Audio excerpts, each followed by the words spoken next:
Namaskar, Vanakkam, Namaskaram, Sat Sri Akal, Namaskar. Namasté le cinéma. Nous sommes le vendredi 7 mars 2025 et voici les actualités du grand et du petit écran indien, décryptées en exclusivité par Bolienko. Comment vas-tu, Elodie? Ça va et toi?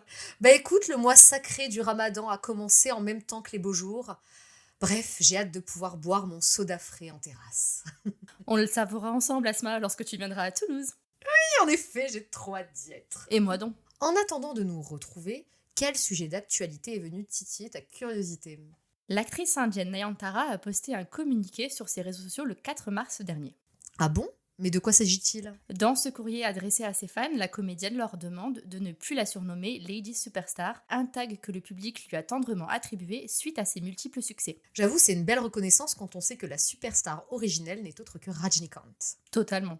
Toutefois, l'actrice souhaite que seul son mononyme, Nayantara, soit désormais utilisé dans les crédits de ses films. Mais pourquoi? Parce que selon elle, son prénom, c'est ce qui la représente le plus, aussi bien en tant qu'actrice qu'en tant que personne. C'est vrai qu'elle avait déjà exprimé son mécontentement auprès de plusieurs journalistes, qui n'avaient toutefois pas été entendus sérieusement.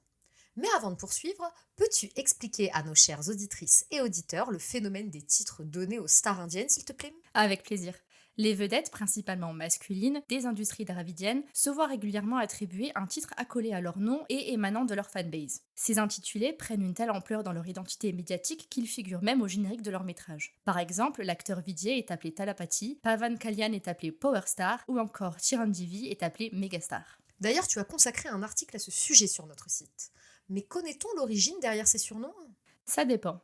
Parfois, c'est juste un tag à l'honneur de la vedette qui fait référence à sa popularité ou son style. D'autres fois, les titres émanent de films célèbres comme pour l'acteur Vikram, surnommé Chian, suite au succès du film C'est tout, dans lequel son personnage s'appelait ainsi. Mais je constate que ces intitulés sont davantage adressés à des stars masculines. Le fait que Nayantara s'en soit vu attribuer un est en soi un marqueur fort de son influence. C'est cela. Avant elle, le grand Kamal Hassan avait demandé à son public de ne plus l'appeler Ulaga Nayagan, de même pour Jayam Ravi, surnommé ainsi suite au succès de son premier film Jayam, qui est également revenu à son nom officiel Ravi Mohan. Par ce geste, la comédienne souhaite sûrement revenir à davantage de proximité, là où le titre qui lui était accolé pouvait marquer une distance avec ses fans. Encore plus quand on sait comment certaines vedettes de cinéma peuvent être adulées, voire même déifiées par leur audience. Ce geste, que certains considèrent comme stratégique, s'inscrit en tout cas dans une démarche d'humanisation des stars. D'ailleurs, superstar ou non, ça ne les empêche pas de faire des erreurs et de nous sortir de bons gros navets. Très bonne conclusion, très chère. Merci. Et si on faisait le point sur les sorties de cette semaine? Allons-y. Et vous allez voir, le programme est chargé. Découvrez dès ce 7 mars le métrage tamoul Kingston, avec J.V. Prakash Kumar et Divya Bharati dans les rôles principaux grâce à Filmy Distributions. Si l'on ne sait rien du pitch du film, on sait déjà qu'il s'inscrira dans le registre du thriller horrifique. Le film de voyage dans le temps, Agathia, avec Jiva et Arjun Sarja, entame chez le distributeur sa seconde semaine en salles obscures. Tout comme Sabdam, œuvre énigmatique avec Adi Pinisetti. Chez Night des films, la romance dirigée par Danush, Nilavuku Enmel Ennadi Kobam, entre dans sa troisième semaine d'exploitation. De même pour Dragon, encensé par les critiques.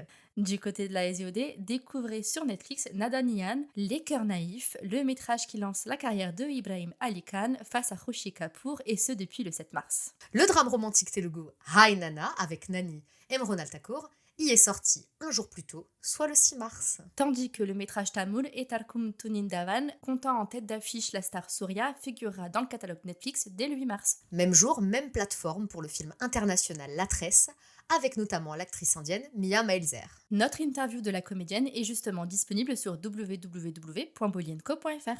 Aussi, Netflix a fait le plein de films indiens durant toute la semaine passée avec la mise à disposition du drame romantique tamoul et Sinamika et de la comédie de mœurs indie Badaidho. Enfin, sur Prime Video, découvrez la série Ziddi Girls autour d'une bande d'étudiantes en quête d'identité, disponible depuis vendredi dernier avec un sous-titrage anglais uniquement. Asma, est-ce que tu as envie de nous parler d'un projet en particulier aujourd'hui? J'ai envie de vous faire du mal, à toi ainsi qu'à Oh. celles et ceux qui nous écoutent. Je veux que vous souffriez autant que moi. Oula Asma, qu'est-ce qu'il y a? Hmm. Qu'est-ce qui a bien pu te mettre dans un tel état? J'ai vu le teaser de Sikandar. Ah ok, je comprends mieux. Bon bah vite ton sac. Cette énième masala de Salman Khan, sexagénaire en septembre prochain, qui n'a rien d'autre à foutre que de compter fleurettes à une Rashmika Mandana qui pourrait aisément être sa fille, est dirigée par A.R. Murugados, dont le dernier bon film est sorti quand j'étais en terminale. Gadini, on t'oublie pas.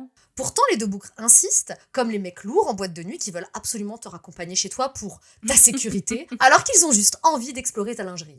Ma parole, je suis outrée. On est en 2025, Salman Khan n'a rien sorti depuis le beat de Tigers in the Hay en 2023, mais ça ne l'arrête pas. J'ai lu qu'il y tiendrait un double rôle en plus. Achevez-moi, bordel.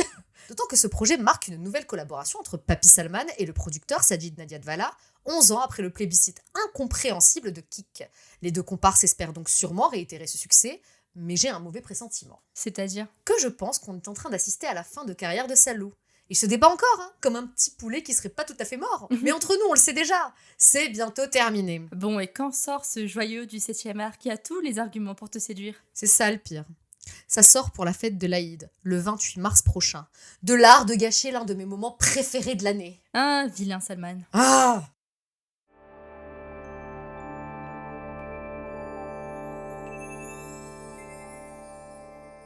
Et c'est tout pour aujourd'hui, merci de nous avoir écoutés. C'est sur la mélodie de Atti Adi Atti de Viradira Suran Part 2 que l'on se quitte. L'occasion pour moi de vous rappeler que la seconde partie de ce thriller d'action avec Vikram et Dushara Vijayan dans les rôles principaux sortira en Inde le 27 mars prochain. Ah bah tu vois, il y aura des choses bien plus réjouissantes au programme de l'Aïd. Oui, exit Salman, bonjour Vikram. அடியாத்தே போட்டா உயிர் மாத்தே ஆமா அவளுக்கு தெரிஞ்சு அட அவதான் அழகுன்னு புரிஞ்சு அவ பார்த்தா சிறுக்குல யாரும் பொழைக்கல கூறா பார்வை நூறா. Merci d'avoir écouté Namasté le cinéma. C'était Elodie et Asma du magazine Bolly & Co. On espère que cet épisode vous a plu. Si vous aimez notre podcast, c'est le moment de vous abonner, de partager, de commenter, de liker ou encore de donner une petite note sur votre plateforme d'écoute favorite. Nous vous rappelons que tous les liens vers les bandes annonces, les articles et la chanson de la semaine sont disponibles en description et dans la version retranscrite de cet épisode que vous pouvez retrouver sur www.bolyenco.fr. Et si vous n'êtes toujours pas lassé d'entendre nos voix, nos fous rires et nos coups de gueule, alors rendez-vous vendredi prochain dans Namasté le cinéma.